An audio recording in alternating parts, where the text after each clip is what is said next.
You had D now. Tell us about that. Yeah, it was a great weekend. It's funny that we talked about what we did in church on Sunday because we talked all about our theme was follower. Yeah. What does it truly mean to follow Christ? Right. And so we looked at the life of Peter, and the first time Jesus asked to follow him, he asked him to follow him out on the water, and then he asked him to follow him to the ends of the earth. Yeah. And so different pieces of the Christian life and following Jesus. So, and so it was a great response. The students responded well. Yeah. I mean, there was a moment where every student in there was just at the altar praying either to receive Christ or over their friends who were receiving Christ. Right. And so That's great. It was great. Well, you had some that were pumped up yesterday. That's right. They were down front. That's right. And so our teenagers are just, I mean, they're the real deal. Yeah. And so Good. they are. Good. They're chasing. And you had a lot of adults. We did. You know, I came through, I forget what I was doing. Oh, I brought in 2 armloads of books and had to come down and get some material and get some stuff. And I just looked down there and they were getting ready to eat. Yeah. And it looked like they had a crowd of them in there. So. Right. Yeah. Good. And we had fun too. I mean, we competed, we played some games, we played some Family Feud. I saw the pictures of that. I did my best Steve Harvey impersonation, so had a bald cap on, and so Sometimes at night, when's that come on? 9 o'clock? 10 o'clock? No, yeah, 9. Sometimes at night, Debbie and I'll flip the TV on and we'll look over there and watch Family Feud for just It's a little fun. bit. It's crazy. It is fun. Yeah. Good.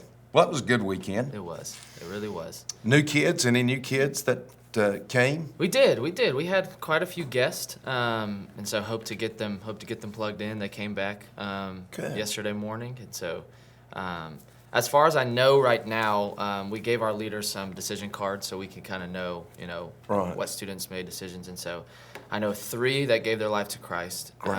and then I mean we're at 7 or 8 that want to be baptized. Ooh, So good. So it's Well, we're just going to turn you loose That's and let right. you do it on a Come Sunday on. morning Come on. sometime. Good. Well, I think that's great.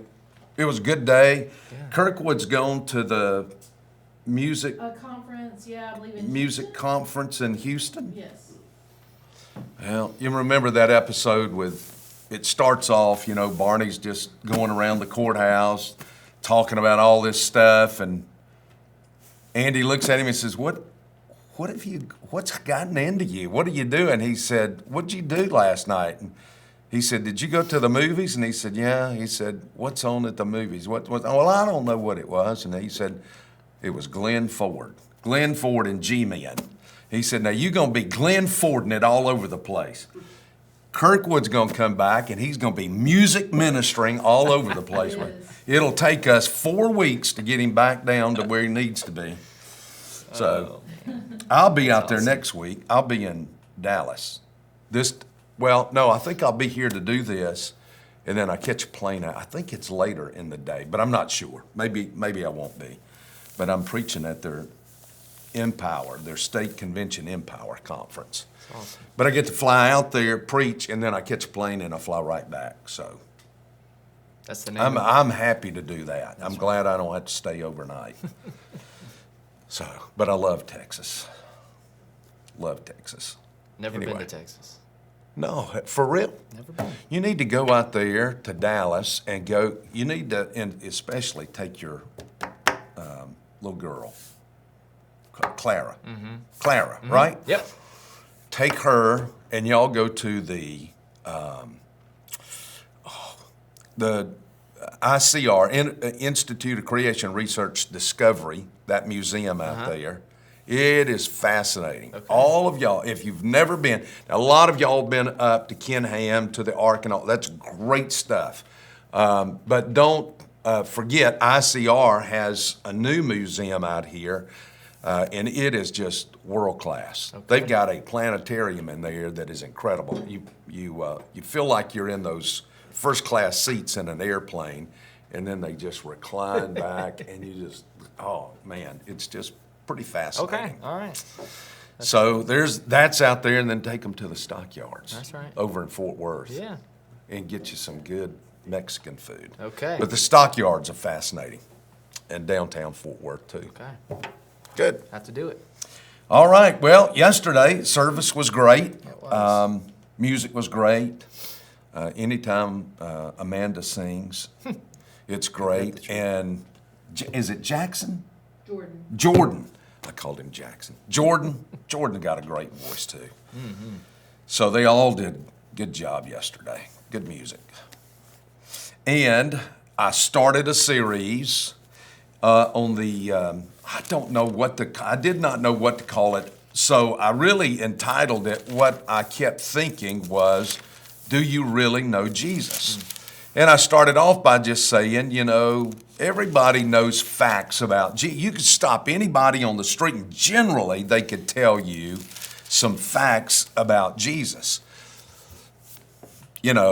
Born in Bethlehem, Sure. Most people know that. Born of a virgin, most people have heard that, know that. Jesus did miracles. Jesus told parables. Jesus was crucified.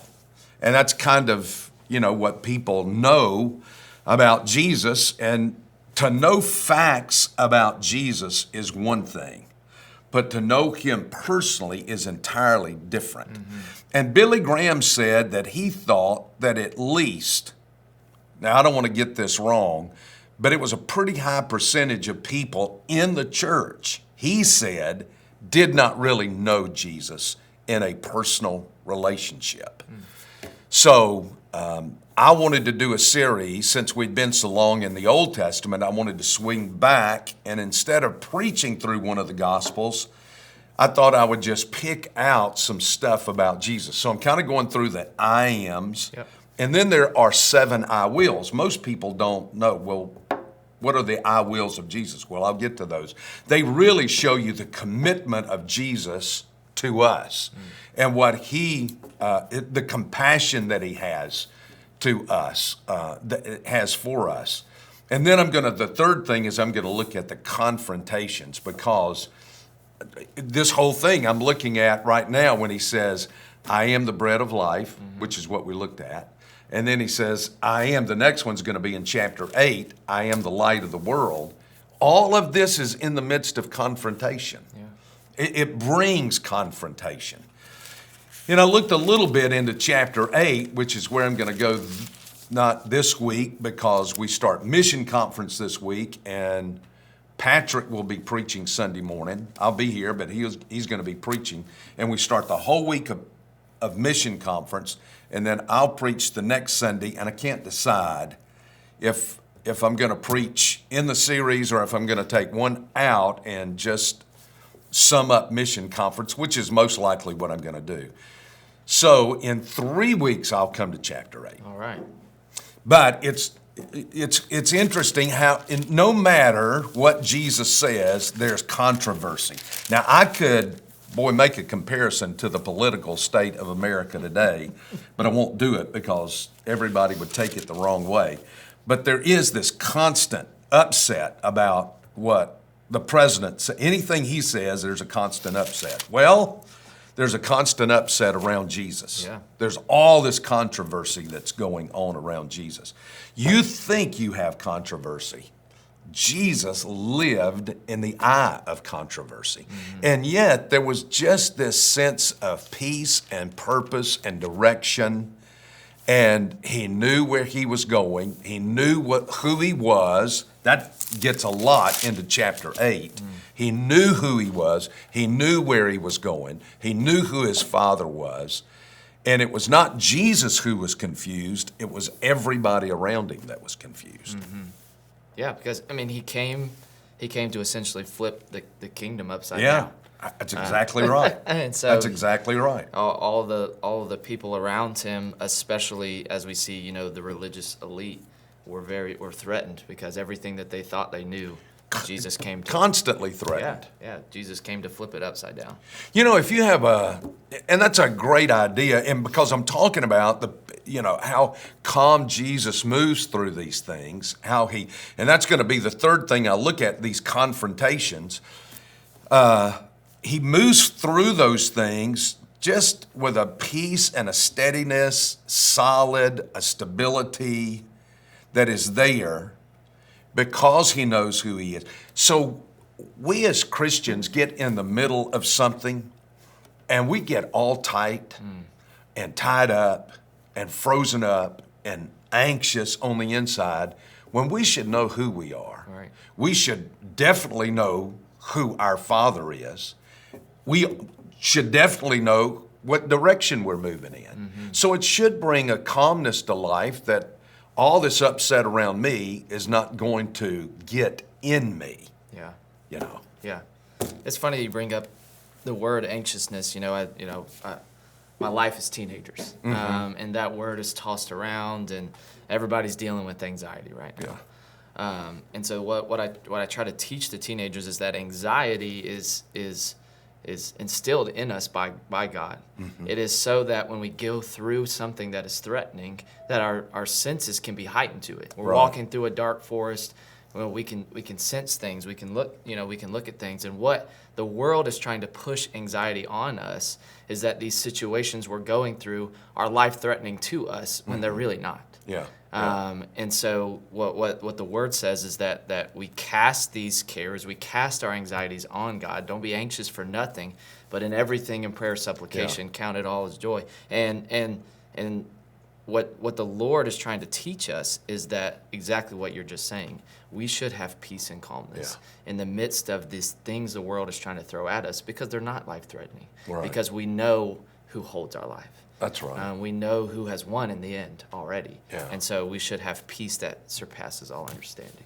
You know, as you were talking about that, and I'm just sitting here thinking about that, I'm going to ask you a question about you. What are they anxious about? But let me say before we were on a flight one time on a private plane, and the two boys, Deb and myself, and I just knew we were going to die that day.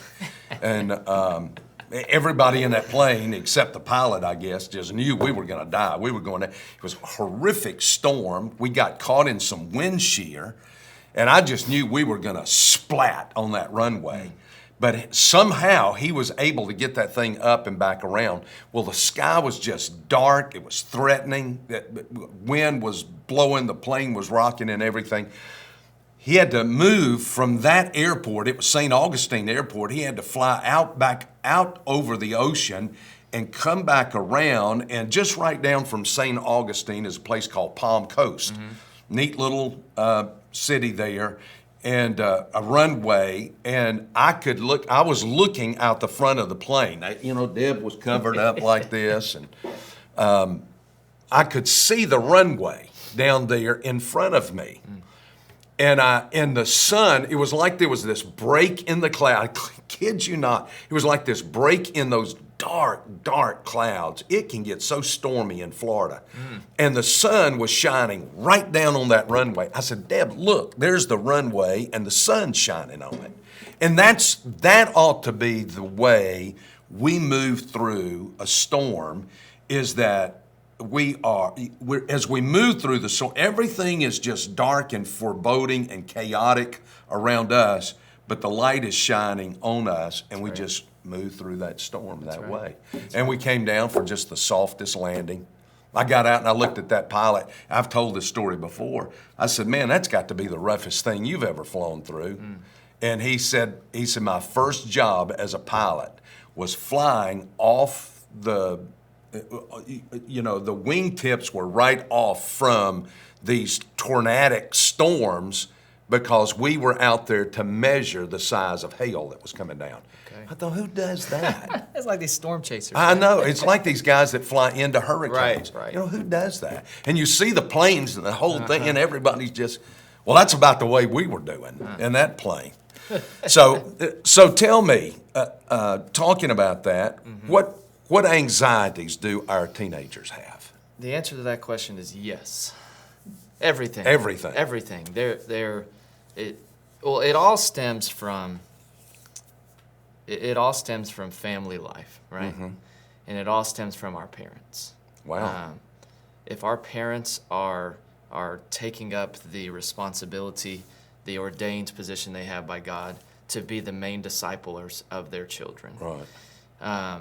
then we see those children and those families that do that, they suffer a lot less from anxiety. But we have a lot of parents, and parents just as a whole, not necessarily our parents, but parents as a whole, who they believe, okay, the church is the main discipler of my kid. My main job is to make sure that my kid is successful. And so let me do all the things to try to push on them to be successful in life, whether that be sports, whether that be, grades, whatever it is. And our culture latches onto that and says, you know what, okay, your parents are pushing you to do this, but here's all of the social media and all of the people that you're going to try to be influenced by that are telling you and showing you that you're comparing yourself to, that you'll never be able to be good enough for it. And instead of finding our identity in Christ, instead of our parents pushing that as a young age and teaching us how to be able to do that and finding peace and comfort and confidence in that, we're now trying to find peace and comfort and confidence in a moving target we'll never be able to hit because we were never created to hit it. Yeah. So you've got the parents that say, well, the church should do the discipline. Yep. They ought to be teaching my kids this. Yep. I'm just going to work on them being successful. Yep. And you're saying that social media comes and pushes back on the success that parents are trying to build into their kids. Exactly. Telling them, well, I've never thought of that. Yeah. I've never heard that. Yeah. No, you can't be successful. So they're caught between, and the discipline part over here really, Right. because what can you do with a child for an hour a week or an Exactly. hour and a half a week or a teenager, Yep. For 2 hours a week? Yep. You can't do that. There has to be a consistency. That's what Deb and I said through the rearing of our children is that, number one, we have to stand together and we have to be consistent. Absolutely. So, and you want to be consistently right about Right. what you're doing. Right. The other thing was we determined that we wanted them to do well in school. I wanted them to get scholarships so I wouldn't have to pay for college, Sure. which 2 of them did. Yeah, So, great things. all 3 of them did. Yeah. But the thing was not, I was not interested in teaching my children to be a success in business or this or that. What I wanted to teach my kids was be generous. Learn how to be generous. Yeah. And so we would do certain things through the course of the year that would impress on them what it meant to be generous to people. For example, every Christmas we would give them $50 they could not spend on themselves. We didn't do this on Christmas Day. We'd start back in the 1st of December or something and say, here, now you've got to report back to us what you do with that. So when we get together for supper, we're going to talk about what did you do with that $50. But you have to spend it on somebody else. Yeah. You've got to give that off to somebody else. And we would do that a couple of times a year. We would take them on Thanksgiving, we would always go down and we would serve at the Dallas Life Foundation. We'd serve lunch down there that was the homeless shelter for folks. We'd take them down there to worship services at the Dallas Life Foundation. Just various things like that. Yeah. So, Which is great. And what I'm not saying is that our parents can't influence and try to push their kids to be successful. Sure. We need to do that. Yeah. Because we love our kids. Yeah. And we want the best for them. But that can't be our main goal. right. Because in the end, like the word says, we have to focus on the things that are above. right. We have to focus on the things of eternity. And, your kid making the varsity Yeah. team or those are great things, but they're not eternal things. Right. And so if our parents would buy into that, Right. I think that we would see a lot of the things that our students have to go through, or not have to go through, but are going through. I think a lot of them would go away. Yeah. It was I kind of go back to my dad. My dad never, he said, my goal is not to teach you how to make money. My goal is to teach you how to master that money. Yeah. And by mastering that money, a huge part of that is generosity, Yeah. giving. And I saw it in his life, how generous he was. And how he had a furniture business, and he hired so many people, really, not to just hire them to do work. He hired them in order that he might influence them toward a better life. Right. And he always shared the gospel with them, and he was always trying to disciple them.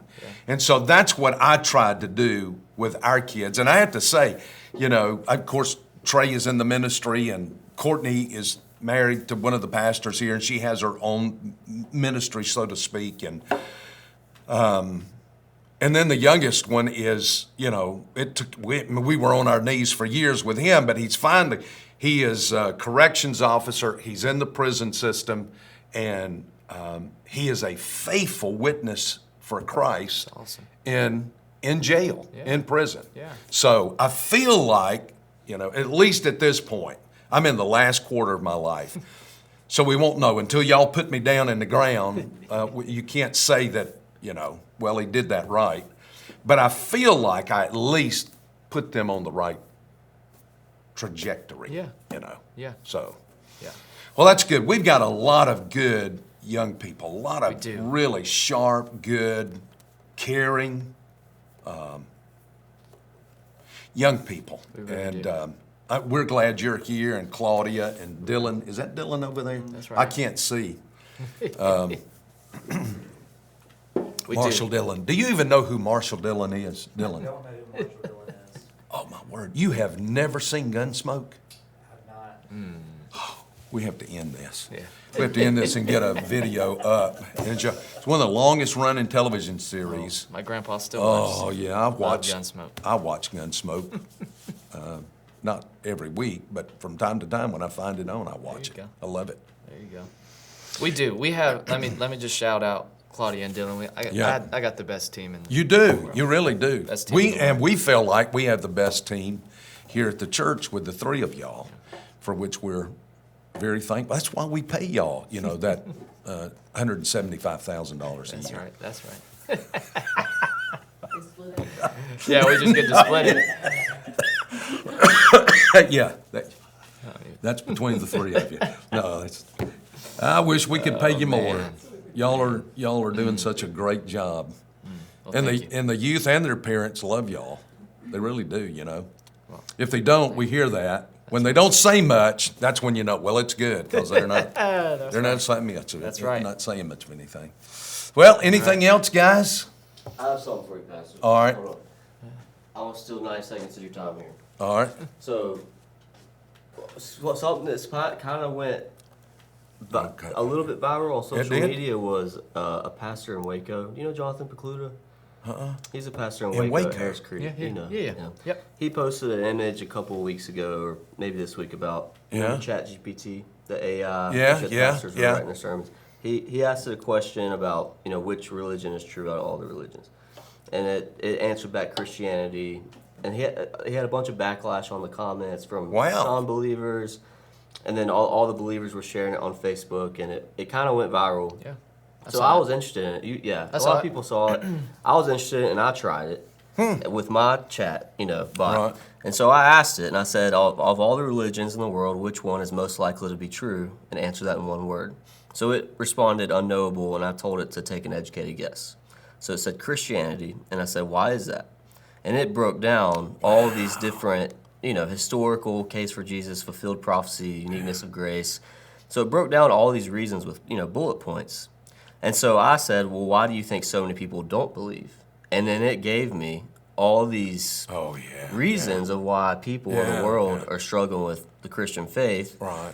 So I asked it, well, what are your arguments against those doubts? And it broke down all of these things using scripture and quotes from C.S. Lewis and other people in the faith. And so I was so entertained by all of its answers. So I ended up just saying, okay, so if you were human, I said, so you would say if you were human, you would choose to be a Christian. And he said, or whatever, the bot said, yes, if I were human and had to make a personal choice based on everything I know, the historical evidence, the uniqueness of Jesus, the message of grace, the way Christianity answers life's biggest questions, I'd choose to follow Jesus. I'd be a Christian. It's not just that Christianity makes the most sense logically, it also offers something deeply personal. A God who loves you, a God who came down into our mess, a God who says you don't have to earn it, I've done it for you. The idea of grace. So even more entertained by this, I just went down the list. I said, why wouldn't you be Muslim? And so it just broke down all these reasons of why the bot wouldn't be Muslim. I said, all right, I'm well, just why looking not? at some of these things. Yeah, they're very. I can They send are. this to you. Stuff, yeah. I said, all right, well, why wouldn't you choose Mormonism? And then would you consider that? And so it breaks down It's all the got it differences. right, Yeah. too. And so It's a different Jesus. at the very end, I was spending too much time on it. I said, were you trained to talk so highly of Christianity, or is it a choice of yours based off of evidence? So it says programmed I to wasn't promote? programmed to promote Christianity. My reasoning is based on evidence. I could argue the other side too. And he said, if you wanted me to make the best case for Islam, atheism, or Buddhism, I could do that right now. That's because my goal is not to push any one thing. My goal is to help you think deeply and get to the truth. But when you asked for my personal judgment, as if I were human, I had to choose based on the evidence I know, and Christianity came out on top. And he said, so no, I'm not just a mouthpiece for Christianity, but when I weigh the claims, the evidence, and the uniqueness of Jesus, that's where I place my bet if eternity were on the line. I just thought it was pretty fascinating. Man Look alive. at that. But I could That's send that to you if unreal. you ever Yeah, look at it. yeah, I'd love that.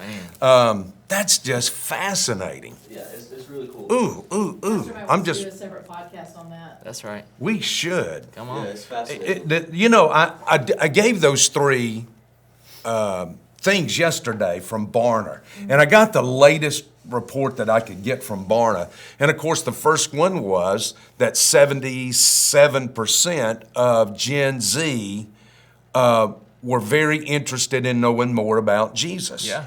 And then the other thing was this whole thing about I want to go deeper. I want my spiritual life to grow deeper. And that was like 3 out of 4 people, so almost 73, 74%, something like that. And then the third thing that he came to was, well, the problem is not Jesus, and the problem's really not the Bible, the problem's the church. And I did not go into that part because it's pretty raw. Yeah. Yeah. It hurts too much, and a lot of it is hypocrisy. Deb and I talked to this guy this week. This was a guy that was reared in a Christian home, but he's just evidently gotten away from the Lord. And one of the things, of course, I told him was that you need to be in the Word on a day. He said, I don't even have a Bible. Can you imagine a person in America today that does not own, that it grew up, was taken to church, that did not have a Bible? Well, I went out that night and bought him one. I went out and got him a Bible, and he was back over at the house, and I gave it to him the next day. Gave it to him, gave him one of my books. But we have certain issues in the church, but I have to go back and say, and that was one of them. He said, you know, all the hypocrisy. I said, buddy, all of us are hypocrites. You know, at some level in life, we're all hypocrites, you know. So the fact of the matter is, no matter where you are, you're in a circle of hypocrites, whether you're at church or if you're down at the local bar. So, you know, that whole issue of, well, I don't want to go to church with hypocrites. Well, you better go live in isolation because that's all we are. You'll still be living with yourself. Yeah, and you're Yeah. still living with yourself. right. Anyway, Corey, That's good to right. have you here. Yeah. ONEmission. Listen, starting Sunday. Register Tell us what now? Belleville.org/missions or events. They need to sign up when they need childcare and when they want to eat meals. The full Good. schedule's online. The full schedule for ONEmission is online. Sign up for childcare, for the meals, for all the activities. It's a great week, and there's so many of you that are new in the church that you've never really been a part of one of these, or you've gone through one of them and you're just now figuring it out. It'll be a tremendous week. We've got folks flying in literally from all over the world that will be here for the week. A lot of these partners. And let me tell you, as you come into the foyer of the church, into the auditorium, there's a great little map. This is our 20th year for doing this. And you can see where we were 20 years ago. You can see where we've come to now 20 years later. and what God's doing in missions in our lives. It's a huge part of what God's called us to do, and it's a huge part of Valleydale. That's right. So you make plans next week, starting on this coming Sunday, to be a part of all that's going to go on. If you can't be a part of all of it, you need to get to some of it. So be sure that you're able to get to a couple of these events.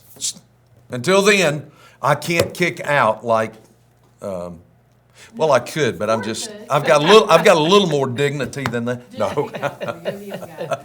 Yeah, get up there, kick us out. There we go. All right. I can't do it, I gotta do mine. You gotta do your own thing. I gotta do mine. Thanks, guys. Great job. Okay.